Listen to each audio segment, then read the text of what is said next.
Hi hello అందరికీ నమస్తే. Welcome to my channel PR exams Adda.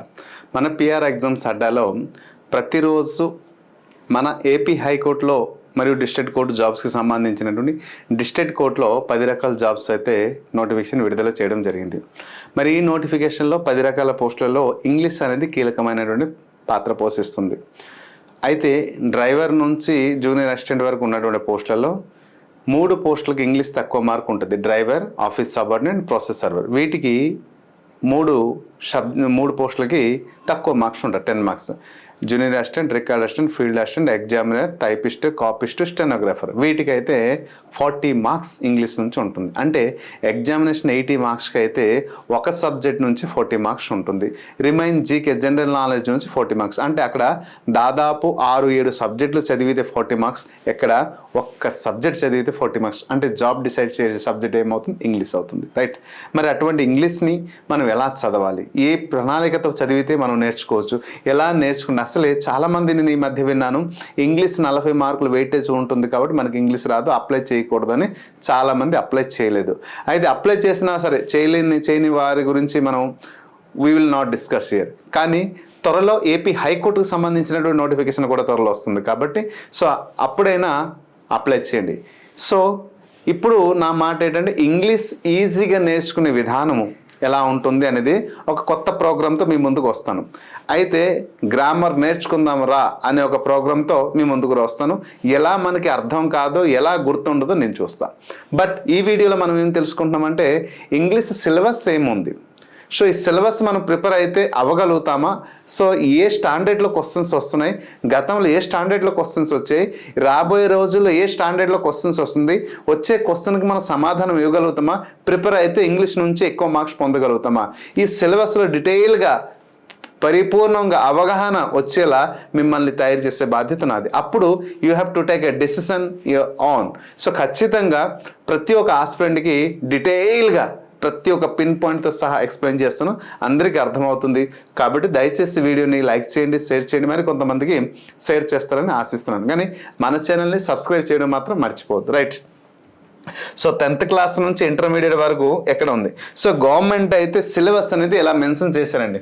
General English అని 40 మార్క్స్కి గవర్నమెంట్ ఏంటి మెన్షన్ చేశారంటే చూడండి, గవర్నమెంట్ హైకోర్టు అయితే డిస్ట్రిక్ట్ కోర్ట్స్ వారు అయితే 40 మార్క్స్ సంబంధించినటువంటి ఇలా సిలబస్ అయితే మెన్షన్ చేశారు. Reading comprehension, error spotting, cloze test, para jumbled or sentence jumbled అంటారు, odd sentence out, fill in the blanks, sentence completion, అలాగే para completion, synonyms, antonyms, idioms, phrases, one word substitution. అయితే ఎక్కడ కూడా part of speech, tense, article, preposition ఎక్కడ mention చేయలేదు తెలివిగా. అందుకోసం వారు ఏం చేశారంటే ఎర్రర్ స్పాటింగ్ అంటే that is called common error. Okay, common error.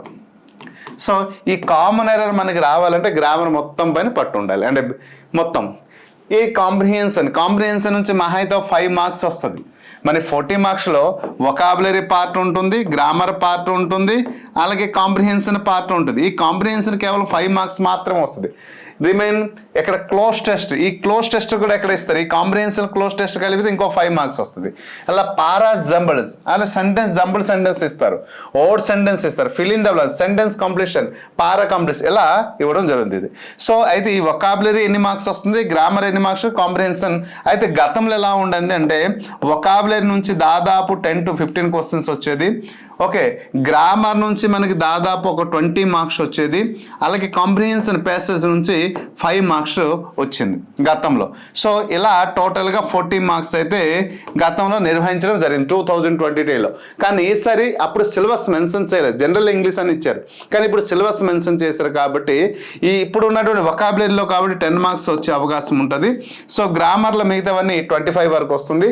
Comprehension అనేది ఎక్కడ పెరుగుతుంది ఈ కాంప్రిహెన్షన్, ఎందుకంటే క్లోజ్ టెస్ట్ ఇస్తారు ప్లస్ పాసెస్ ఇవ్వడం జరుగుతుంది మినిమం ఎక్కడ కాంప్రిహెన్షన్. సో దాని గురించి మనం ఇప్పుడు డీటెయిల్గా తెలుసుకుందాం. ప్రతి ఒక్క పర్సన్ నేను క్లియర్గా ఒక్కొక్కటి స్టెప్ బై స్టెప్ నేర్పిస్తాను. ఎక్కడ కూడా వీడియో స్కిప్ చేయకుండా చాలా డీటెయిల్గా నేర్పించడం జరుగుతుంది, right? First one synonyms, antonyms, spellings, one word substitution, idioms, ఫ్రేజులు బాబు. సో ఇక్కడ మొత్తం పైన ఈ వొకాబులరీకి సంబంధించినటువంటి మొత్తం 6 టాపిక్స్ ఉంటాయి. ఈ 6 టాపిక్స్లో మనం ఎలా చదవాలి, ఈ సినోనిమ్స్, యాంటోనిమ్స్ సింోనిమ్స్ అంటే మనం ఖచ్చితంగా మీనింగ్ చదవాలి. ఏ మీనింగ్ చదవాలి అంటే మనకి డైలీ యూజ్డ్ వర్డ్స్ చదివితే చాలండి. ఈ డైలీ యూజ్డ్ వర్డ్స్ లేదా దీన్నే కామన్ వర్డ్స్ అంటారండి. కామన్ వర్డ్స్, ఈ కామన్ వర్డ్స్ అంతా చదివితే చాలు. ఈ కామన్ వర్డ్స్ అంతా ఎక్కడ దొరుకుతుందంటే A to Z వరకు ఉన్నటువంటి పదాలు ఏవైతే ఉంటాయో, సో A to Z అంటే అన్ని పదాలు ఉంటాయి కదా సార్, A to Z వరకు దాంట్లో డైలీ యూజ్డ్ వర్డ్స్ లేదా కామన్ వర్డ్స్ ఏవైతే ఉన్నాయో అవి చదువుకుంటే చాలు. ఎందుకంటే మరీ అంత డెప్త్కి క్వశ్చన్స్ అయితే రావట్లేదు. For example exciting, tasty, bird, belongs, destroy, havoc ఇటువంటి పదాలు, అబ్యూజ్, ఓకేనా, సో రివెంజ్, ఎక్స్ట్రీమ్ ఇటువంటి పదాలు మనం డైలీ వింటున్నాం కదమ్మా. సో వాటి నుంచి క్వశ్చన్స్ అయితే రావడం జరుగుతుంది. ఇది సినోనిమ్స్ కావచ్చు, యాంటోనిమ్స్ కావచ్చు. ఈ సినోనిమ్స్, యాంటోనిమ్స్ మనం చదవాలంటే డైలీ యూజ్డ్ వర్డ్స్ చూస్తే చాలు.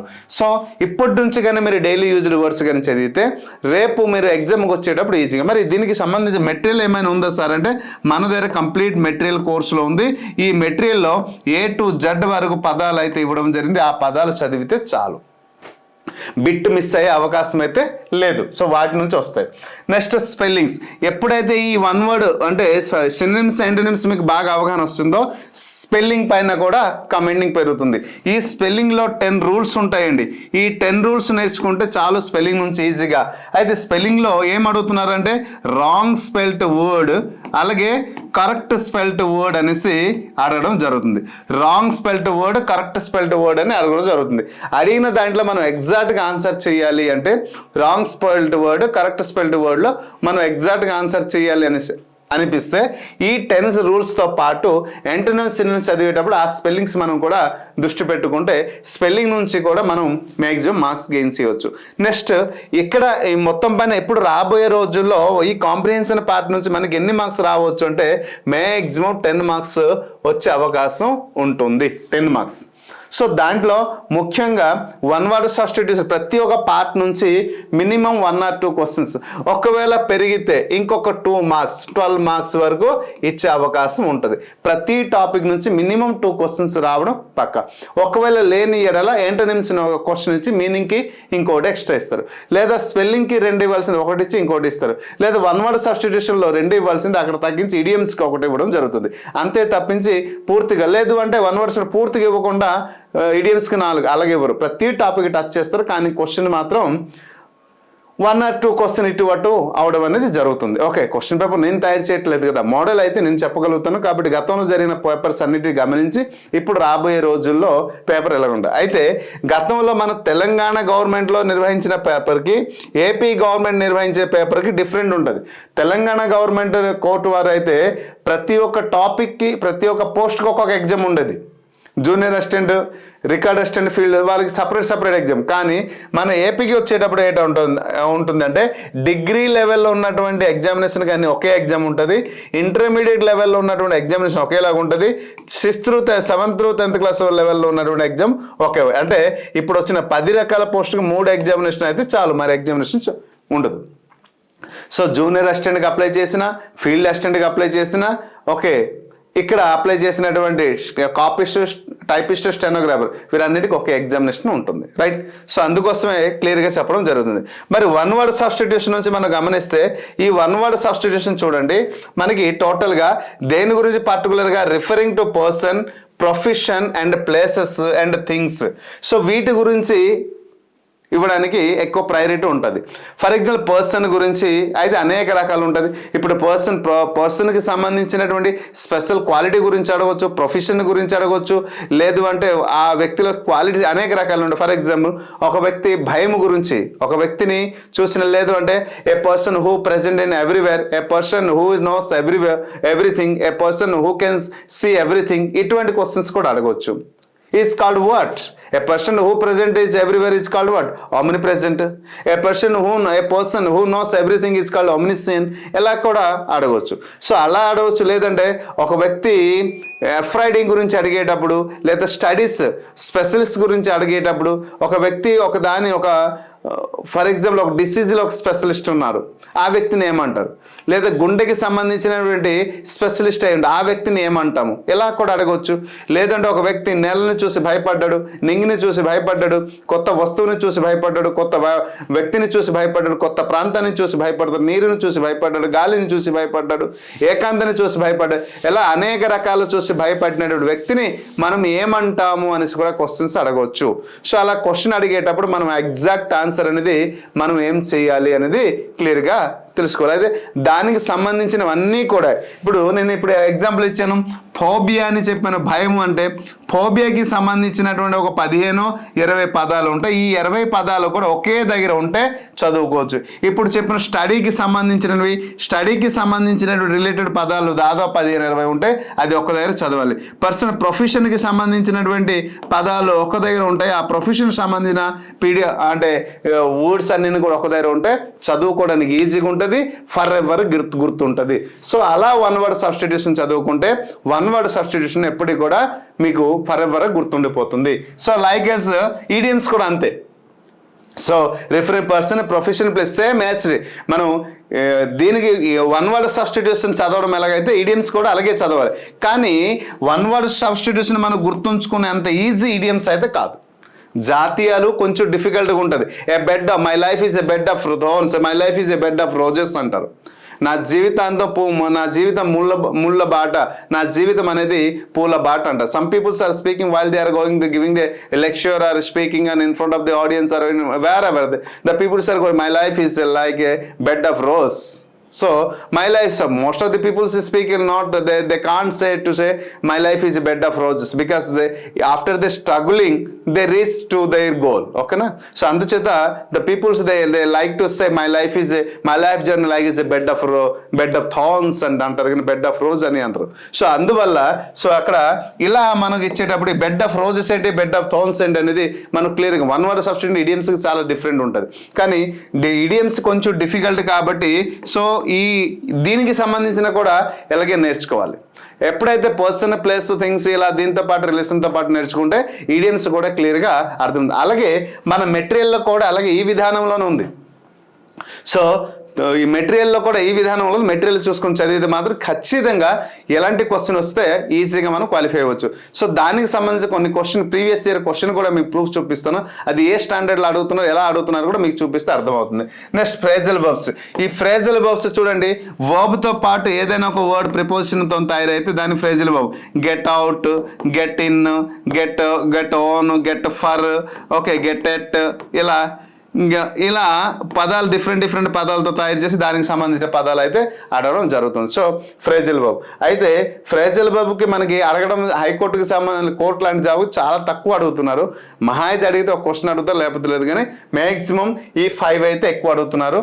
సో మిగతా దానికైతే లేదు. So this is the detail information about the vocabulary part. తర్వాత గ్రామర్ పార్ట్ తెలుసుకున్నాం. ఈ వొకాబులరీ పార్ట్ గురించి మీకు క్లియర్గా అర్థమైంది అనుకుంటాను. వొకాబులరీ పార్ట్ నుంచి ఏటేట్ వస్తుంది. ఇప్పుడు select the most appropriate synonyms. చూడండి క్వశ్చన్స్ గతంలో ఎలా వచ్చింది. Select the most appropriate synonym of the given word. ఇచ్చిన వాటి అన్నింటిలో సరైనటువంటి సినోనిమ్స్ రాయమని చెప్పారు. సో సేమ్ మీనింగ్ రాయాలి. ఇన్సిపిడ్ అనే పదానికి మనం అర్థం తెలుసుకోవాలి. మరి ఇన్సిపిడ్ అనే పదానికి మనకు అర్థం తెలియని పదం మనం ఏమైనా ఉందా అంటే, ఇన్సిపిడ్ అంటే చాలా ఈజియెస్ట్ వర్డ్. ఇన్సిపిడ్ అంటే పదం చూడడానికి చాలా వింత ఉన్న ఆ పదం అర్థం మాత్రం చాలా చిన్నదే. సో ఇన్సిపిడ్ మీన్స్ అంటే తెలివి తక్కువ అనేసి అంటాం. ఏంటంటామమ్మా, తెలివి తక్కువ అంటాం. మరి ఎగ్జైటింగ్ అంటే ఉత్సాహం, ఓకే, ఉత్తేజకరమైనటివి అని చెప్పవచ్చు. నెక్స్ట్ టేస్టీ అంటే రుచికరమైనటివి. షార్ప్ అంటే పదునైన అనేసి అంటాం. మరి బ్లాండ్ అనేసి ఇచ్చారు. సో బ్లాండ్ అంటే మృదువైన. సో ఒక వ్యక్తి చాలా మృదువుగా మాట్లాడితే ఈ వ్యక్తి చాలా ఇన్నోసెంట్ ఏమనేసి అనుకో. అదే ఒక వ్యక్తి గట్టిగా మాట్లాడితే ఈ వ్యక్తికి అన్నీ తెలుసు అనేసి అనుకుంటుంటారు. సో బ్లాండ్ అంటే ఇన్సిపిడ్ మీన్స్ ఇట్ ఈస్ ఏ ఎందుకంటే ఇక్కడ సినోనిమ్స్ రాసేటప్పుడు కొన్నిటికి స్ట్రాంగ్ మీనింగ్స్ ఉంటాయి, కొన్నిటికి వీక్ మీనింగ్స్ ఉంటాయి. అందుకోసమే వీక్ మీనింగ్స్ ఉంటాయి. సో స్ట్రాంగ్ మీనింగ్ ముందు చూడాలి, అది లేనప్పుడు వీక్ మీనింగ్ చూస్ చేయాలి. అయితే దీన్ని అందుకోసం అంటాం సినోనిమ్స్ వాటి నియరెస్ట్ లేదా సేమ్ వర్డ్ అనేసి అంటారు, లేదా నియరెస్ట్ మీనింగ్ అనేసి అంటారు. సో సేమ్ వర్డ్ అయితే స్ట్రాంగ్ చెప్పొచ్చు, నియరెస్ట్ మీనింగ్ అయితే వీక్ అని చెప్పొచ్చు. సో నియరెస్ట్ మీనింగ్ అందుకోసం ఒక్కోసారి పదానికి అక్కడ ఉన్న వర్డ్కి ఎక్కడ కొంచెం వింతగా అనిపిస్తుంటుంది. అయితే ఆన్సర్ ఉన్నది ఎందుకు తీసుకున్నారు సార్ మీరు అంటే, గతంలో జరిగినట్టు OMR సెట్ ఎగ్జామినేషన్ ఏదైతే ఎగ్జామ్ జరిగిందో దాంట్లో స్క్రీన్ షాట్తో పడుతుంది అంటే ప్రూఫ్ కోసం. సో క్వశ్చన్ నెంబర్ కూడా నేను మార్చలేదు, ఎందుకంటే మీరు గతంలో జరిగిన డిగ్రీ లెవెల్లో జరిగిన ఎగ్జామినేషన్ కానీ రికార్డ్ అసిస్టెంట్ పేపర్ తీస్తే రికార్డ్ అసిస్టెంట్లో ఈ క్వశ్చన్ నెంబర్లో ఉంటుంది ఈ 61. అందుకోసం పక్క ప్రూఫ్ ఏదైనా మనం చెప్పిన దాంట్లో ఇన్సిపిడ్ అంటే డైలీ యూజ్డ్ వర్డే కదండి. ఇప్పుడు ఎగ్జైటింగ్ అన్నా, టేస్ట్ అన్నా, షార్ప్ అన్నా, బ్లాండ్ అన్నా ఈ పదాలు డైలీ యూజ్డ్ వర్డే కదండి, డిఫికల్ట్ వర్డ్ కదా కదండి. సో దిస్ ఇస్ అందుకోసమే డైలీ యూజ్డ్ వర్డ్స్ చదివితే చాలు. నెక్స్ట్ చూడండి రెవేజ్. సో దీని గురించి మనకు తెలుసు, పదంలోనే అర్థమైపోతుంది వినాశనము. సో ఎవరిపైనైనా రివెంజ్ నేను తీసుకోవాలో నా వినాశనం నేను కోరుకున్నట్టే కదా. సో కాబట్టి మరి డిస్ట్రాయ్ అంటే వినాశనము, మరి హవక్ అంటే నాశనము, అబ్యూజ్ అంటే నిందించడము, బ్యూల్డ్ అంటే నిర్మాణము. అంటే ఇక్కడ వినాశనం జరిగితే ఎటు జరుగుతుంది నిర్మాణం. దానికి ఆపోజిట్ వర్డ్ రాయాలి, ఎందుకంటే యాంటోనిమ్ కాబట్టి. సో దీనికి ఏమన్నాడు, యాంటోనిమ్ రాయమన్నాడు. రివెంజ్ అంటే వినాశనం కదా, మరి వినాశనముకి ఎక్కడ ఏట్ అవుతుంది నిర్మాణం రాయాలి. ఏట రాయాలమ్మా నిర్మాణం రాయాలి. కాబట్టి సో దానికి సంబంధించి ఎక్కడ చూసిన 4 పదాలు కూడా these four words also we understand these are the daily used words. ఇంతకంటే డిఫికల్ట్ వర్డ్స్ అయితే లేదు, మనం గమనించాం. నెక్స్ట్ మనకి ఇంకోటి చూద్దాం. Select the most approved meaning of the given idiom. So ఇంతకుముందు మనం మాట్లాడు ఇడియం అంటే ఏంటి చూడండి, ఈగర్, బ్రేవ్, బీవర్ అనేసి అడిగారు.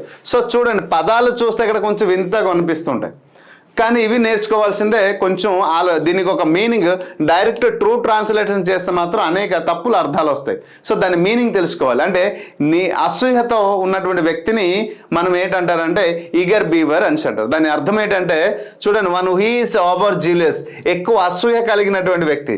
ఇప్పుడు మహాభారతంలో చూస్తే ధర్మరాజుని చూసి యుధిష్ఠుడు ధర్మరాజుని చూసి ఎవరు ఎక్కువ అసూయపడేవారు, కౌరవులందరూ అసూయపడేవారు కదా. ధృతరాష్ట్రుడు పెద్ద కొడుకు. ఎందుకు అంటే నేనే చక్రవర్తి అవ్వాలి తప్ప ఇంకెవరు అవ్వకూడదని. కానీ ధర్మరాజులో ఉన్న గొప్ప గుణాలు బట్టి ఆయన ప్రజల్లో మంచి మనల్ని పొందేవాడు.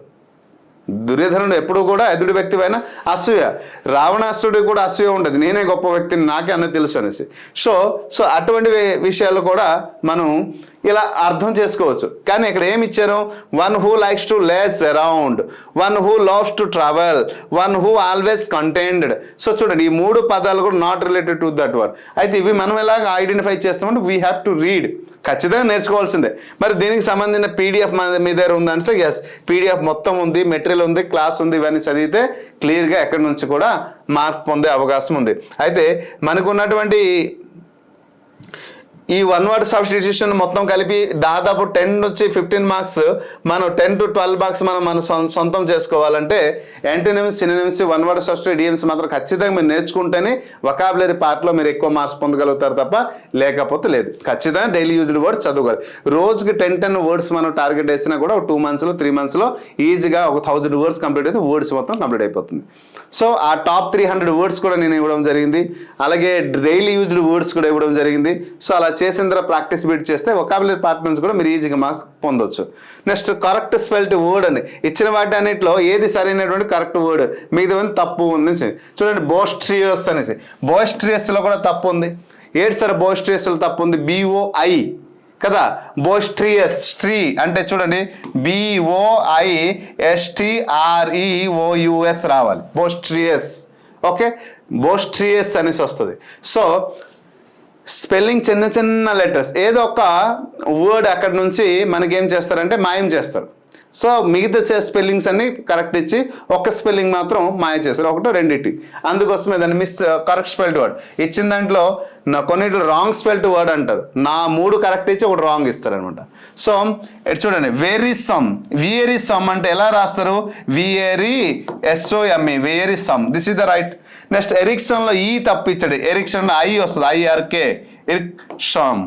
ఎక్సమ్ అనేది వస్తుంది. సో ఎలా స్పెల్లింగ్స్ అనేది ఇవ్వడం చిన్న మిస్టేక్ ఇస్తుంటాడు దీని. మరి ఇవి ఎక్కువ అంటే రెగ్యులర్ ప్రాక్టీస్, అంటే దేని నుంచి ప్రాక్టీస్ కావాలి అంటే మీనింగ్స్, సినోనిమ్స్, యాంటోనిమ్స్ ప్రాక్టీస్ అయిన దగ్గర రూల్స్ బట్టి వెళ్తే అవుతుంది. అయితే దానికి సెపరేట్గా ఈ 10 రూల్స్ ఏవైతున్నా ఆ రూల్స్తో ఎలా మనం స్పెల్లింగ్ని ఫైండ్ అవుట్ చేయవచ్చు అని ఇంకొక వీడియోలో మీకు క్లియర్గా ఎక్స్ప్లెయిన్ చేస్తాం. So this is the detail information about the vocabulary part.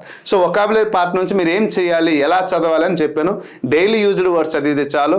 ఆ డైలీ యూజ్డ్ వర్డ్స్ నుంచి యాంటోనిమ్స్ సినోనిమ్స్ చదువుకుంటే ఖచ్చితంగా అక్కడ 5-6 మార్కులు పొందొచ్చు. వన్ వర్డ్ సబ్స్టిట్యూషన్ చదివితే 2 మార్కులు మినిమం, అక్కడ ఇచ్చిన 12 మార్కులు 15 మార్కులు స్పెల్లింగ్స్ మొత్తం పైన ఒక 8 మార్కుల వరకు 8-10 మార్కుల వరకు మీ సొంతం కావచ్చు. సో ఎక్కడ మిస్ అయ్యే ఛాన్స్ లేదు. గతంలో జరిగిన అన్ని క్వశ్చన్ పేపర్ చూడండి, అన్ని క్వశ్చన్ పేపర్లు ఉన్న అన్ని వర్డ్స్ కూడా వొకాబులరీకి సంబంధించిన మొత్తం కూడా డైలీ యూజ్డ్ వర్డ్సే. సో అందుకోసం మీనింగ్స్ ఎన్ని చదువుకోవాలి, సినోనిమ్స్ ఎన్ని చదివితే ఎన్ని గుర్తుంటుంది అంటే, సో ఇలా చదివితే మాత్రం మీకు గుర్తుంటుంది. కావాలంటే సినోనిమ్స్కి సపరేట్ క్లాస్ చేసి పెడుతున్నాం, ఎలా చదవాలి ఏం చేస్తే ఇంకా క్లియర్గా గుర్తుంటుందని విత్ ప్రూఫ్తో మీకు చూపిస్తాను, మీకు అప్పుడు అర్థమవుతుంది. రైట్, ఇప్పుడు గ్రామర్. ఈ గ్రామర్ నుంచి దాదాపు 20 మార్క్స్ టు 25 మార్క్స్ వస్తున్నాయి. మరి ఈసారి గ్రామర్లో కొంచెం తగ్గి కాంప్రిహెన్షన్ పార్ట్లో 10 మార్క్స్ ఉంటాయి. ఎందుకంటే అప్లికేషన్ ఓరియంటెడ్లో కామన్ ఎర్రర్, క్లోజ్ టెస్ట్ ఇవన్నీ ఉన్నాయి. గతంలో క్లోజ్ టెస్ట్కి ఒక ఓన్లీ కామన్ ఎర్రర్తో దాదాపు 20 క్వశ్చన్ ఇవ్వడం జరిగింది. కొన్ని షిఫ్ట్లో 15-20 క్వశ్చన్స్ ఇచ్చారు. ఓకేనా? సో అందుచేత కామన్ ఎర్రర్ నుంచే, కానీ ఈసారి అన్ని క్వశ్చన్స్ ఇవ్వరు, అది గుర్తుపెట్టుకోండి ఈసారి. ఎందుకంటే క్లోజ్ టెస్ట్ ఉంది, అలాగే ఇక్కడ క్లోజ్ టెస్ట్ ఇవ్వడం జరిగింది, తర్వాత పారాగ్రాఫ్స్ పాసెస్ కూడా ఇవ్వడం జరిగింది. ఓకే, సో కాబట్టి ఇక్కడ మన కాంప్రిహెన్షన్ కూడా ఇవ్వడం జరిగింది, కాంప్రిహెన్షన్ కూడా ఇవ్వడం జరిగింది. సో ఈ 2 ఇచ్చారు కాబట్టి రెండింటి నుంచి ఖచ్చితంగా 10 మార్క్స్ ఇవ్వాల్సింది, అంటే 10 క్వశ్చన్స్ వస్తుంది. సో మిగిలినవన్నీ గ్రామర్ కింద వస్తుంది. అవుట్ సెంటెన్స్ అవుట్ కానీ, పారా కంప్లీషన్ కానీ, సెంటెన్స్ కంప్లీషన్, పారా జంబుల్, సెంటెన్స్ జంబుల్, ఇవన్నీ కూడా గ్రామర్తో పాటు రిలేషన్ వస్తుంది, ప్లస్ సెంటెన్స్తో పాటు రిలేషన్ వస్తుంది, టెన్స్తో పాటు రిలేషన్ వస్తుంది. కాబట్టి గ్రామర్ కొంత అవగాహన వస్తే ఇవి కూడా ఈజీగా చేయగలుగుతారు. సో ఒకవేళ అవుట్ సెంటెన్స్ అవుట్ కానీ, సెంటెన్స్ కంప్లీట్, ఈ ప్రతి ఒక్క దాని నుంచి ఇప్పుడు అవుట్ సెంటెన్స్ అండ్ అవుట్ అంటే ఏంటి, ఏం నేర్చుకోవాలి, ఏ పార్ట్ నేర్చుకోవాలి, దాంట్లో క్వశ్చన్స్ ఎలా వస్తాయి, మరి క్వశ్చన్స్ వచ్చే క్వశ్చన్ మనం ఆన్సర్ రాయగలుగుతున్నాం, ఏ టాపిక్ నేర్చుకోవాలి, సెంటెన్స్ కంప్లీషన్ అంటే ఏంటి, ఎలా నేర్చుకోవాలి, ఏ క్వశ్చన్స్ వస్తాయి, వాటి గురించి నేను ఫర్దర్ వీడియోలో మీకు ఒక్కొక్క టాపిక్ నుంచి పారా జంబుల్డ్, దీన్ని సెంటెన్స్ జంబుల్డ్ అంట. సెంటెన్స్ జంబుల్డ్ ఎలాగైతే ఇస్తారు, ఇటు అటు అటు ఇచ్చి మరి రీఅరేంజ్ చేయాలి. సో దానికి ప్యాటర్న్ కూడా ఉంటుంది, రూల్స్ ఉంటుంది, దాని పరంగా మనం వెళ్తే ఈజీగా మనం నేర్చుకోవచ్చు. సో ఇవి నేర్చుకోవాలంటే దీనిపైన కమెంట్కి వచ్చిన తర్వాత అది నేర్చుకోగలుగుతాం. సో వాటికి కూడా నేను ప్రతి ఒక్క రోజు అందుకోసమే నేను కొత్త ప్రోగ్రామ్ తీసుకొస్తున్నాను, ఏంటంటే గ్రామర్ నేర్చుకుందాం రా అనే ఒక ప్రోగ్రామ్ తీసుకురావడం జరిగింది. గ్రామర్ నేర్చుకుందాం రా అనే ప్రోగ్రామ్. సో ప్రతి ఎవరికైతే జీరో నాలెడ్జ్ ఉంది గ్రామర్లో, సో వారి కోసం మాత్రం స్పెషల్గా, నాకు ఏ మాత్రం అవగాహన ఇంగ్లీష్లో లేదు, సో నేను నేర్చుకోవడం సంసిద్ధంగా ఉన్నానంటే డైలీ మన పిఆర్ ఎగ్జామ్స్ అడ్డ ఛానల్ కానీ ఫాలో అయితే ప్రతి ఒక్క ఆస్పిరెంట్కి ఈజీగా వస్తుంది. సో ఒకరోజు దానికి ఒక ప్యాటర్న్తో పాటు నేను వస్తాను, కొన్ని రోజులు పోతే లైవ్ కూడా మనం పెడదాం. ప్రతి ఒక్క ఆస్పిరెంట్కి, హైకోర్టు ప్రిపేర్ అవుతున్న ప్రతి ఒక్క ఆస్పిరెంట్కి హైయెస్ట్ మార్క్ వచ్చేలాగైతే నా వరకు అయితే నేను హెల్ప్ చేస్తాను. అయితే ఒక పర్సన్ గ్రామర్ నేర్చుకోవాలంటే ఫస్ట్ థింగ్ ఏం నేర్చుకోవాలంటే బేసిక్ గ్రామర్ నేర్చుకుంటే తప్ప ఈ కంటెంట్ గ్రామర్ నేర్చుకోలేరు. సో ఒక పర్సన్ క్వశ్చన్ టేక్ నేర్చుకోవాలన్నా, ఒక పర్సన్ వాయిస్ నేర్చుకోవాలన్నా, degree of comparison, speech, conditional, clause and phrase, simple compound కూడా, subject verb agreement, question tag, ఇవన్నీ మనం ఒక పర్సన్ నేర్చుకోవాలి. టెన్స్ నేర్చుకోవాలి అంటే ఇక్కడ ఉన్నటువంటి టోటల్గా ఈ 12 టాపిక్స్లో టోటల్గా ఆర్టికల్ ప్రిపోజిషన్ మినహా రిమైన్ 10 టాపిక్స్ మీకు పరిపూర్ణమైన అవగాహన రావాలి అంటే ముందు ఈ 5 టాపిక్స్ 6 టాపిక్స్ క్లియర్గా నేర్చుకోవాలి. దాంట్లో ముఖ్యమైనది ఏంటంటే sentence, helping verb, singular and plural, gender and gerund. సెంటెన్స్లో ఉన్నటువంటి 4 types of sentence: assertive sentence, imperative sentence, interrogative sentence, exclamative sentence. తర్వాత హెల్పింగ్ వర్బ్లో టోటల్గా 24 టైప్స్ ఆఫ్ హెల్పింగ్ వర్బ్ ఉంటుంది. So be forms, do forms, have forms, modal forms. ఏది singular helping verb, ఏది plural helping verb, ఏ helping verb ఎక్కడ ఉపయోగించాలి, ఏ helping verb ఎక్కడ ఉపయోగించకూడదు, వీటి గురించి కమెంటింగ్ రావాలి. సింగులర్ ప్లూరల్ కూడా very very very important. Singular plural ఎందుకు వెరీ వెరీ ఇంపార్టెంట్ అవుతుందంటే గ్రామర్లోనే ఎక్కువ మార్కు రావడానికి పెద్ద మనకి హెల్ప్ చేసేది ఏంటంటే ఈ 2 పార్ట్లే. సో ఇక్కడ మీరు ఈ సెంటెన్స్ మొత్తం పైన దీనిపైన కామన్ ఎర్రర్ కానివ్వండి, క్లోజ్ టెస్ట్ కానివ్వండి, sentence completion, old sentence out కానివ్వండి, ఈ టాపిక్స్ నుంచి మీరు మార్క్ పొందాలంటే ముందు ఈ 2 టాపిక్ పైన మీకు అవగాహన ఉండాల్సిందే. తర్వాత ఈ 10 టాపిక్ నుంచి మీకు అవగాహన ఉండాలంటే ఈ 4 టాపిక్ పైన మీకు అవగాహన ఉండాల్సింది, అప్పుడే మీకు వస్తుంది అనమాట. సో నెక్స్ట్ జెండర్ అంటే masculine gender, feminine gender, neutral gender, common gender అంటాం. మరి జిరెండా అంటే ఒక వర్బ్ ఇచ్చి అది ఏ జెండర్ అని, సారీ ఈ సెంటెన్స్లో అది జెరెండా, ప్రెజెంట్ పార్టిసిపలా, పాస్ట్ పార్టిసిపలా, లేదా అడ్జెక్టివ్ అనేసి అడగడానికి కూడా అవకాశం ఉంటుంది. కాబట్టి అది కూడా ఈజీగా మనం నేర్చుకోవచ్చు. అంటే దీనిపైన బేసిక్ అవగాహన మనం పొందితే మహా అయితే 2-3-4 అవర్స్ క్లాస్ ఉంటుంది. ఇది సో 3-4 hours క్లాస్ దృష్టి పెడితే మొత్తం గ్రామర్ పైన మనకి కమెండింగ్ వస్తుంది. సో అది కూడా ఎలా నేర్చుకోవాలి, ఏ పార్ట్లో నేర్చుకోవాలి, మన గ్రామర్ నేర్చుకుందాం రా అనే ప్రోగ్రాంలో మీకు క్లియర్గా నేర్పించడానికి సంసిద్ధంగా ఉంటాయి. సో అందుకోసం మన పిఆర్ అకాడమీలో మేము ఏం అందిస్తున్నామంటే పిఆర్ అకాడమీ అనే కోర్స్ని యాప్ని మీరు డౌన్లోడ్ చేసి దీంట్లో కంప్లీట్ కోర్సు హైకోర్టుకి 649 రూపీస్కే కంప్లీట్ కోర్స్ ఇస్తూ దాదాపు 80,000 ప్రాక్టీస్ బిట్స్ అందించడం జరుగుతుంది. దీంట్లో GK general knowledge and general English సంబంధించిన 80 మార్క్స్, ఎక్కడ 80 మార్క్స్ సంబంధించిన కంప్లీట్ కోర్స్ అయితే మేము అందిస్తున్నాం. లేదు సార్ ఆల్రెడీ నేను వేరే ప్లాట్ఫామ్లో నేను క్లాస్ అయితే కొనేసాను, మరి మీ ఇంగ్లీష్ క్లాస్ బాగుంది కాబట్టి నేను ఇంగ్లీష్ మాత్రమే తీసుకుంటాను అంటే ఇక్కడ 299 రూపీస్కి ఇంగ్లీష్ క్లాస్ ఉంటుంది, పర్చేజ్ చేసుకోవచ్చు. ఈ 299లో మొత్తం కంప్లీట్ కోర్స్ ఉంటుంది, ప్లస్ చాప్టర్ వైజ్ టెస్ట్ ఉంటుంది, ప్రాక్టీస్ బిట్స్ ఉంటుంది, అన్ని రకాలమైనటువంటి ఇలా వొకాబులరీ మెటీరియల్ కూడా ఉంటుంది, ప్రతి పార్ట్ ఉంటుంది. అది మీ ఇష్టం, మీరు ఇది ఇంగ్లీష్ కొంటారా లేదా కంప్లీట్ కోర్స్ కొంటారా, చాయిస్ జియోస్. అందుకోసమే మీరు ఇమీడియట్లీ పిఆర్ అకాడమీ అనే యాప్ డౌన్లోడ్ చేసి దాంట్లో అయితే కంప్లీట్ కోర్స్ ఉంది, తీసుకోండి. ఒకవేళ ఏమైనా డౌట్ ఉంటే ఈ నంబర్ ఎక్కడ కనిపిస్తుంది కదమ్మా, ఈ నంబర్కి ఎక్కడ కాల్ చేయవచ్చు. సో 8978207525 ఈ నంబర్ కాల్ చేసినా, సో ఈ నంబర్కి మీరు కాల్ చేసినా కూడా డీటెయిల్ ఇన్ఫర్మేషన్ ఇవ్వడం జరుగుతుంది. రైట్, ఇప్పుడు ఉన్నటువంటి ఈ టాపిక్స్ నుంచి క్వశ్చన్స్ ఎలా వస్తాయి, కామన్ ఎరా నుంచి క్వశ్చన్స్ ఎలా ఉన్నాయి, కొన్ని ప్రీవియస్ ఇయర్ క్వశ్చన్ తీసుకుందాం. తర్వాత గ్రామర్ నేర్చుకునే ప్రోగ్రామ్ క్లియర్గా నేర్పిస్తాను.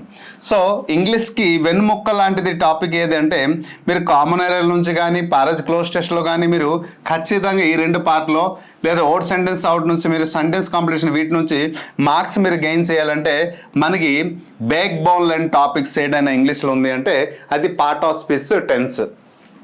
పార్ట్ ఆఫ్ స్పీచ్లో ఏముంటుంది, పార్ట్ ఆఫ్ స్పీచ్లో ప్రతి ఒక్క పర్సన్ నేర్చుకోవాల్సింది ఏంటి అంటే, sir noun, pronoun, verb, adverb, adjective, preposition, conjunction 8 కైండ్సే కదా, దానికి ఉన్నటువంటి ప్రత్యేకత ఏంటి అనేసి మనం అనుకుంటాం. సో దానికి ఉన్నటువంటి ప్రత్యేకత ఏంటంటే, ప్రతి ఒక్క person noun, pronoun, verb, adverb, అలాగే అడ్జెక్టివ్, ప్రిపోజిషన్ అనేసి అడిగితే ఈజీగా చెప్పగలుగుతారు. కానీ సో దాంట్లో ఉన్నటువంటి కైండ్స్ గురించి నేర్చుకోవాల్సింది. ఎగ్జామ్ హాల్లో ఫర్ ఎగ్జాంపుల్ మనం ఇప్పుడు ప్రొనౌన్ గురించి మాట్లాడదాం. ప్రొనౌన్ గురించి మనం మాట్లాడితే ఈ ప్రొనౌన్లో వచ్చినటువంటి కైండ్స్ ఏవైతే ఉన్నాయో ఆ కైండ్స్ గురించి కంప్లీట్ అవగాహన ఉంటేనే మనం ఎగ్జామినేషన్లో ఎర్రర్ని ఫైండ్ అవుట్ చేయగలుగుతాం, సెంటెన్స్ ఇంప్రూవ్మెంట్ని ఫైండ్ అవుట్ చేయగలుగుతాం, వర్డ్ సెంటెన్స్ అవుట్ ఎక్కడ ఉందని ఫైండ్ అవుట్ చేయగలుగుతాం. సో ఇవి చేయగలుగుతాం. సో వాటిని మనం ఫైండ్ అవుట్ చేయాలి అంటే మనకి ఇక్కడ ప్రొనౌన్ గురించి పరిపూర్ణమైన అవగాహన. సార్ ప్రొనౌన్ అంటే ఇనిషియేట్ ఆఫ్ నౌన్ కదా సార్, దాని గురించి పరిపూర్ణమైన అవగాహన ఏంటి అంటే చూడండి, రెసిప్రోకల్ ప్రొనౌన్కి, డెమోన్స్ట్రేటివ్ ప్రొనౌన్కి, డిస్ట్రిబ్యూటివ్ ప్రొనౌన్కి ఎప్పుడు కూడా కన్ఫ్యూజనే. అలాగే ప్రొనౌన్లో వచ్చే పదాలు ఎడ్జెక్టివ్లు కూడా వస్తుంది. సో ఉన్నటువంటి డిఫరెంట్ ఏంటి ప్రొనౌన్కి ఎడ్జెక్టివ్. ఇప్పుడు మనం ప్రొనౌన్లో మనం హూ తీసుకుంటాం, హూ అనే వర్డ్ ప్రొనౌన్ చెప్తాం, హూ అనే వర్డ్కి ఎడ్జెక్టివ్ చెప్తాం, హూ అనే వర్డ్కి ఎడ్జెక్టివ్ ఎడ్వర్బ్లో కూడా ఉపయోగిస్తాం. మరి ఏ సందర్భంలో అది ప్రొనౌన్ అవుతుంది, ఏ సందర్భంలో ఎడ్వర్బ్ అవుతుంది, ఏ సందర్భంలో ఎడ్జెక్టివ్ అవుతుందని మనం ఇక్కడ క్లియర్గా అవగాహన పొందాలి. సో అలాగా యాడ్వర్బ్ కాస్త ఈజీ, కానీ ప్రొనౌన్ ప్లస్ యాడ్జెక్టివ్ అనేది వెరీ వెరీ ఇంపార్టెంట్. దాంట్లో గ్రామర్ నేర్చుకునేటప్పుడు ప్రతి ఒక్క పర్సన్కి టెన్స్ ఇంపార్టెంట్ అయ్యేటప్పుడు ఖచ్చితంగా వర్బ్ గురించి మనం ఇక్కడ తెలుసుకోవాలి. వర్బ్లో ఉన్న ట్రాన్సిటివ్ వర్బ్ ఏంటి, ఇంట్రాన్సిటివ్ వర్బ్, రెగ్యులర్ వర్బ్ ఏంటి, ఇర్రెగ్యులర్ వర్బ్, ఫైనిటివ్, నాన్ ఫైనిటివ్, వీటిపైన అవగాహన అనేది ఉండాలి. మోనోట్రాన్సిటివ్ వర్బ్ అంటే ఏంటి, డ్రై ట్రాన్సిటివ్ వర్బ్ అంటే ఏంటి. సో ఇక్కడ అవగాహన పొందిన తర్వాత అన్నిటికంటే వర్బ్లో ఉన్నటువంటి 20 కైండ్స్లో వెరీ వెరీ వెరీ ఇంపార్టెంట్ ఏంటంటే స్టార్టివ్ వర్బ్స్. ఈ వర్బ్ నుంచి డిఫరెంట్ కాంపిటేటివ్ ఎగ్జామినేషన్లో డిఫరెంట్ టైప్స్ ఆఫ్ క్వశ్చన్ రూపంలో రావడం జరుగుతుంది. అంటే స్థితి లేని పదాలు అంటారు దీన్ని. ఈ స్టార్టివ్ వర్బ్కి ఎప్పుడు కూడా కంటిన్యూస్ ఫామ్ ఉండదు. సో ఎప్పుడు ప్రజెంట్ ఫామే. సో ఆ ఫామ్తో పాటు మనకి ఎక్కువ సార్లు డిఫరెంట్ కాంపిటేటివ్ ఎగ్జామ్లు క్వశ్చన్స్ వస్తున్నాయి కదా, వాటి నుంచి క్లియర్గా అవగాహన పొందితే పార్ట్ ఆఫ్ స్పీచ్ గురించి కమెంటింగ్ వస్తుంది. మరి ఎంత డెప్త్గా నేర్చుకోవాలి my dear friends. A subject అయినా డీటెయిల్గా డెప్త్గా నేర్చుకోకపోతే ఓన్లీ షార్ట్ కట్ మీదే మనం ఆధారపడితే ఈ కాంపిటేటివ్ రంగంలో మనకి ఎక్కువ మార్క్స్ రాదు. ఓకేనా, ఎక్కువ మార్క్స్ వస్తేనే మనం, ఎందుకంటే జాబ్ డిసైడ్ చేసే సబ్జెక్ట్ అయ్యేటప్పుడు మనకి ఎక్కువ మార్క్స్ వస్తేనే ఉద్యోగం వస్తుంది. అందరికంటే ఎక్కువ మార్క్ రావాలి. సో ఎక్కువ మార్క్ రావాలంటే వారికంటే మన దగ్గర ఎక్కువ నాలెడ్జ్ ఉండాలి, ఇంకొక మెట్టు మనం పైకి ఉండాలి. ఆయన దగ్గర ప్రొనౌన్ నాలెడ్జ్ ఉంది, మీ దగ్గర ప్రొనౌన్ నాలెడ్జ్ ఉంది, ఆయన దగ్గర డిఫరెంట్ నాలెడ్జ్ ఉంది, మీ దగ్గర కూడా డిఫరెన్స్ నాలెడ్జ్ ఉంది. మరి ఈ డిఫరెన్స్లో ఏ తరహాలో క్వశ్చన్స్ పార్ట్ ఆఫ్ స్పీచ్ ఈ ప్రొనౌన్ నుంచి, వర్బ్ నుంచి, ఎడ్వర్బ్ నుంచి క్వశ్చన్స్ వస్తున్నాయి మీకు అవగాహన ఉంటే మీది పర్ఫెక్ట్ ఆన్సర్ చూస్ చేస్తారు, ఎగ్జామ్లో ఈజీగా మార్క్స్ పొందగలుగుతారు. అది రావాల్సింది. Next article preposition. ఆర్టికల్ అనేది నేను టూర్ అనే ఒక అద్భుతమైన కథతో ఆర్టికల్ మొత్తం కంప్లీట్ చేశాను. అలాగే ప్రిపోజిషన్ డిఫరెన్స్ చెప్పి మొత్తం కంప్లీట్ చేయడం జరిగింది. క్వశ్చన్ ట్యాగ్ అనేది చాలా ఈజియెస్ట్ పార్ట్. మనకి ఈజియెస్ట్ పార్ట్ గ్రామర్లో ఏదైనా ఉంది అంటే అది క్వశ్చన్ ట్యాగ్ ఒకటి, కండిషనల్స్. ఈ రెండు part very very very very easy అంటాం. ఎందుకంటే దీనికంటే షార్ట్ కట్ ఇంకొకటి లేదు. ఫర్ ఎగ్జాంపుల్ కండిషనల్ గురించి మాట్లాడదామంటే తర్వాత ఇది నేను ఫస్ట్ ప్రయారిటీ ఇస్తాను కండిషనల్స్కి, సెకండ్ ప్రయారిటీ దేనికి ఇస్తాను అంటే క్వశ్చన్ ట్యాగ్ ఇస్తాను, థర్డ్ ప్రయారిటీ ఈజియెస్ట్ టాపిక్ ఏదైనా డిగ్రీ ఆఫ్ కాంప్రిహెన్షన్. ఈ మూడు very very very very easy. అయితే కండిషనల్లో చూడండి వర్బ్ 1 ఉంటాయి. అంటే కండిషన్ ప్లస్ రిజల్ట్లో ఎలా మనం ఫైండ్ అవుట్ చేయవచ్చు, verb 1 plus helping verb plus verb 1 ఉంటే ఈజీగా మనం గుర్తుపెట్టుకోవచ్చు. ఎక్కడ వర్బ్ 2 ఉంటే ఎక్కడ కూడా వర్బ్ 2 ఉంటుంది, వర్బ్ 1 ఉంటుంది. ఎక్కడ హెల్పింగ్ వర్బ్లో పాస్ట్ ఉంటూ వర్బ్ 2 ఉంటుంది. ఎక్కడ వర్బ్ 3 ఉంటే ఎక్కడ వర్బ్ 3. ఇలా కండిషన్ 1 2 3 4ని మనం ఈజీగా ఐడెంటిఫై చేయవచ్చు. ఇలా యాక్టివ్ వాయిస్ పాసివ్ వాయిస్ చేసేటప్పుడు వి అనే ఒక అక్షరంతో పాటు మొత్తం క్లియర్గా పిఆర్, మన అకాడమీ ఇన్స్టిట్యూషన్ పేరు పిఆర్ కాబట్టి పిఆర్ ప్రొసీజర్ అండ్ రూల్స్తో పాటు అద్భుతమైన షార్ట్ కట్తో చెప్పడం జరిగింది. స్పీచ్ అనేది కూడా ఈజీగా గుర్తుంచుకోవడానికి ఒక మానవుడు ఒక ముఖ చిత్రాన్ని గీసి నేను చాలా డీటెయిల్గా చెప్పడం జరిగింది. ఫర్ ఎవర్ గుర్తుంచడం ఇలా షార్ట్ కట్ కూడా అందించాను. డీటెయిల్ కాన్సెప్ట్ చెప్పుతూ షార్ట్ కట్ ఎంత అద్భుతం కంటెంట్ చెప్పడం జరిగిందంటే డెమో క్లాసులు ఉన్నాయి, చూడండి, నచ్చితే తీసుకోండి my dear friend. I can't compel to anyone. అర్థమవుతుందా? సో కానీ ఇక్కడ మీరు గమనించాల్సి క్లియర్గా చూస్తే నచ్చితే తీసుకోండి. సో ఖచ్చితంగా నచ్చుతుంది, ఎందుకంటే అంత డీటెయిల్గా డెప్త్గా చెప్పాను. కానీ ఇంగ్లీష్ అనేది 4 రోజులు 5 రోజులు ప్రిపేర్ అయ్యి నేను మార్క్స్ సంపాదిస్తున్నాను, ఇట్స్ ఇంపాసిబుల్. ఇప్పుడు క్వాలిఫై ఎగ్జామినేషన్ అయితే ఓకే, కానీ ఇది జాబ్ డిసైడ్ చేసే సబ్జెక్ట్ కాబట్టి క్లియర్గా మనం నేర్చుకోవాలి. రైట్. డిగ్రీ ఆఫ్ కంపారిజన్లో మనకి very very important models 3-4 model, third model, fourth model, వీటి నుంచి క్వశ్చన్స్ ఎక్కువ వస్తున్నాయి. Next class and phrase. ఈ క్లాస్ నుంచి నౌన్ క్లాస్ ఏంటి, ఎడ్వర్బ్ క్లాస్ ఏంటి, అడ్జెక్టివ్ క్లాస్ ఏంటి మనం తెలుసుకోవాలి. Simple compound complex. ఎంత పెద్ద ఇంగ్లీష్ అన్ని టాపిక్ అంటే డిఫికల్ట్ అయిన టాపిక్ ఏంటి తెలుసా, సింపుల్ కాంపౌండ్ కాంప్లెక్స్ అనేసి అంటాం. కానీ ఈ టాపిక్ కూడా చాలా ఈజీగా మనం చెప్పడం జరిగింది. ప్రతి ఒక్క పర్సన్ ఒక 10 మోడల్స్ తీసుకుని 10 మోడల్స్ గుర్తుంచుకుంటే చాలు. అది కంపౌండ్ సింపుల్ ఉన్న సెంటెన్స్ కాంపౌండ్గా ఎలా మార్చుకోవాలి, ఎలా ఐడెంటిఫై చేయాలి, ఎక్కడ సింపుల్లో తప్పు ఇచ్చాడు, కాంపౌండ్లో ఎక్కడ తప్పు ఇచ్చారు, కాంప్లెక్స్లో ఎక్కడ తప్పు ఇచ్చారు, ఎర్రర్ పార్ట్ ఎక్కడ ఉందని మనం ఈజీగా ఫైండ్ అవుట్ చేయొచ్చు. అలాగే సబ్జెక్ట్ వర్బ్ అగ్రిమెంట్. ఈ 12th చాప్టర్ ఏంటంటే ఈ సబ్జెక్ట్ వర్బ్ అగ్రిమెంట్ అనేది ఈ చాప్టర్స్ అన్నీ వస్తేనే సబ్జెక్ట్ వర్బ్ అగ్రిమెంట్ వస్తుంది.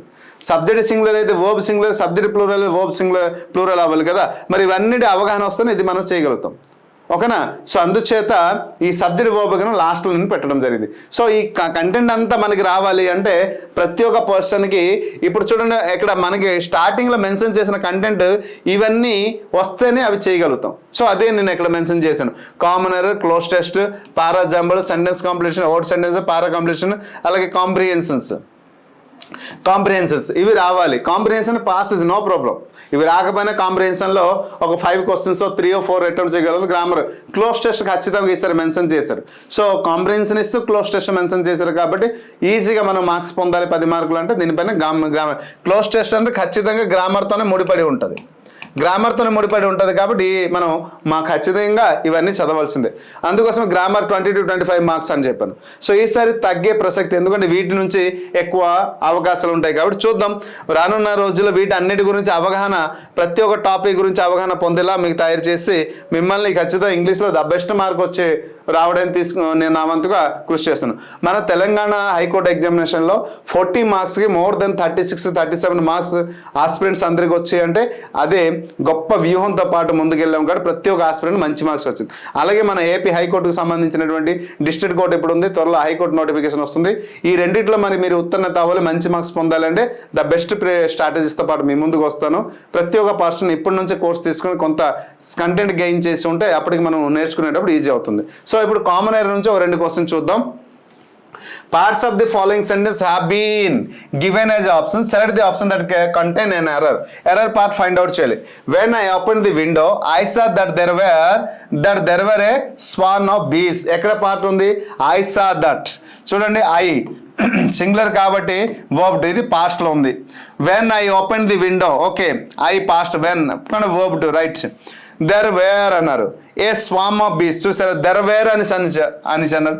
ఏ స్వామ్ ఆఫ్ బీస్ అనేటప్పుడు so we should write here was. It is not a plural, it is a singular, కానీ ప్లూరల్ హెల్పింగ్ వర్బ్ ఇచ్చారు.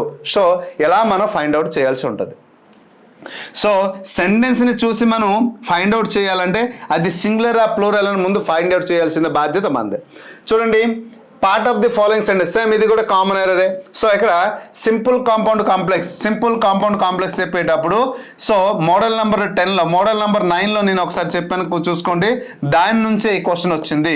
సో ఈ క్వశ్చన్ వచ్చేటప్పుడు కాంప్లెక్స్ సెంటెన్స్లో నేను ఈ మోడల్ చెప్పుంటాను, కావాలని చెక్ చేసుకోండి. సో అంత పర్ఫెక్ట్గా చెప్పడం జరుగుతుందంటే మనం ఏం నేర్చుకుంటే ఈజీగా అది అర్థమవుతుందో మనం చూడాలి. చూడండి, no sooner I had reached this station then the train left అని చెప్పారు. ఏ పార్ట్లో తప్పు ఉంది అని సరిగ్గా నో సూనర్ కానీ ఎప్పుడైనా వచ్చేటప్పుడు, నో సూనర్ దెన్ ఎప్పుడైనా వచ్చేటప్పుడు ఈ నో సూనర్ దెన్ గుర్తుంచుకోండమ్మా. నో సూనర్ దెన్, అలాగే హార్డ్లీ వెన్, స్కేర్స్లీ వెన్, ఇవి ఎప్పుడు వచ్చేటప్పుడు కూడా దీని రూల్స్ అన్నీ ఒకే మోడల్లో ఉంటుంది. కాబట్టి ఏంటంటే ఈ వర్డ్ రాసిన తర్వాత ఖచ్చితంగా మనం ఏం చేస్తామంటే సబ్జెక్టు ప్లస్ హెల్పింగ్ వర్బ్ రాస్తాం, అలా రాయకూడదు. వీరు ఏంటంటే నో సూనర్ దెన్ కానీ హార్డ్లీ వెన్ కానీ స్కేర్స్లీ వెన్ రాసేటప్పుడు సబ్జెక్ట్ రాయకముందు హెల్పింగ్ వర్బ్ ముందు రాసిన తర్వాత సబ్జెక్ట్ రాయాలి. ఏడు రాయాలి? హెల్పింగ్ వర్బ్ రాసిన తర్వాత సబ్జెక్ట్ రాయాలి. అంటే నో సూనర్ రాసేటప్పుడు హెల్పింగ్ వర్బ్ వస్తుంది. ఇది ఎప్పుడు కూడా పాస్ట్ పర్ఫెక్ట్ టెన్స్లోనే మ్యాక్సిమం ఉంటుంది. ఓకేనా? చూడండి, ఇప్పుడు ఐ అనేది సబ్జెక్ట్, హ్యాడ్ అనేది హెల్పింగ్ వర్బ్, రీచ్డ్ అనేది వర్బ్ 3. సో వర్బ్ 3 వచ్చిందంటే పర్ఫెక్ట్ టెన్స్. మరి ఇది ప్రెజెంట్ పర్ఫెక్టా, పాస్ట్ పర్ఫెక్టా, ఫ్యూచర్ పర్ఫెక్ట్ అంటే ఎక్కడ ఉన్నటువంటి హెడ్ బట్టి మనం చెప్పగలిగాం ఇది ఏ టెన్స్ అంటే పాస్ట్ పర్ఫెక్ట్ అని మనం చెప్పగలిగాం. మరి పాస్ట్ పర్ఫెక్ట్లో ఉంది కాబట్టి వర్బ్ 3 రీచ్డ్ వచ్చింది కాబట్టి ఏ పార్ట్లో తప్పు ఉంది అని చెప్పాను కదా. నో సూనర్ రాసేటప్పుడు ఈ పార్ట్లో తప్పు ఉంటుంది. ఎప్పుడైనా నో సూనర్ రాసేటప్పుడు ఖచ్చితంగా ఐ హెడ్ అనేది రాంగ్. సో ఏటి వస్తుందమ్మా రైట్ ఆన్సర్? నో సూనర్ రాసేటప్పుడు గుర్తుపెట్టుకోండి, హ్యాడ్ ఐ హెల్పింగ్ వర్బ్ వస్తుంది, హ్యాడ్ తర్వాత సబ్జెక్ట్ వస్తుంది. ఎలా రాయాలి? Had I reached the station then the train left. This is the exact answer. ఇలా క్వశ్చన్స్ మనకి ఇస్తుంటారు కాబట్టి.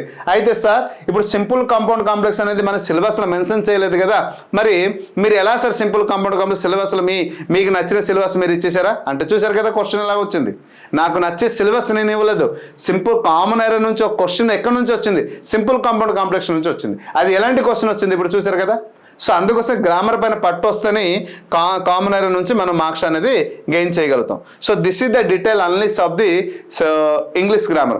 త్వరలో గ్రామర్ నేర్చుకుందాం అనే ప్రోగ్రాంలో చాలా ఈజీగా స్టెప్ బై స్టెప్ కంటెంట్ అంతా చెప్తూ దానికి సంబంధించిన ప్రీవియస్ ఇయర్ క్వశ్చన్ కొన్ని మోడల్ క్వశ్చన్ చేసి ప్రతిరోజు ఒక్కొక్క వీడియో మీకు అప్లోడ్ చేస్తాను. కాబట్టి వీడియో అనేది ప్రతి ఒక్క ఆస్పిరెంట్కి హెల్ప్ఫుల్ అవుతుంది.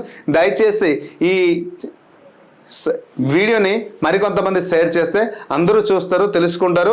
సో ప్రతి ఒక్క పర్సన్ నేర్చుకోవడానికి ద బెస్ట్ ప్లాట్ఫామ్ అవుతుంది. కాబట్టి సో ఇంట్రెస్ట్ ఉన్నవారు కోర్స్ తీసుకోవాలంటే పిఆర్ అకాడమీ యాప్ని డౌన్లోడ్ చేసుకుని కోర్స్ అయితే పర్చేజ్ చేసుకోవచ్చు. I hope you understand clearly. So ఈ వీడియోలో మీ యొక్క ఒపీనియన్ ఏమైనా ఉంటే కామెంట్ రూపంలో కామెంట్ బాక్స్లో కామెంట్ చేయండి. వాటికి లేసరి ఈ క్రైటీరియాలో కూడా క్లాస్ చేయండి, మాకు హెల్ప్ఫుల్ అవుతుందండి. I will ready. సో ఎప్పుడు సదా మీ సేవలో.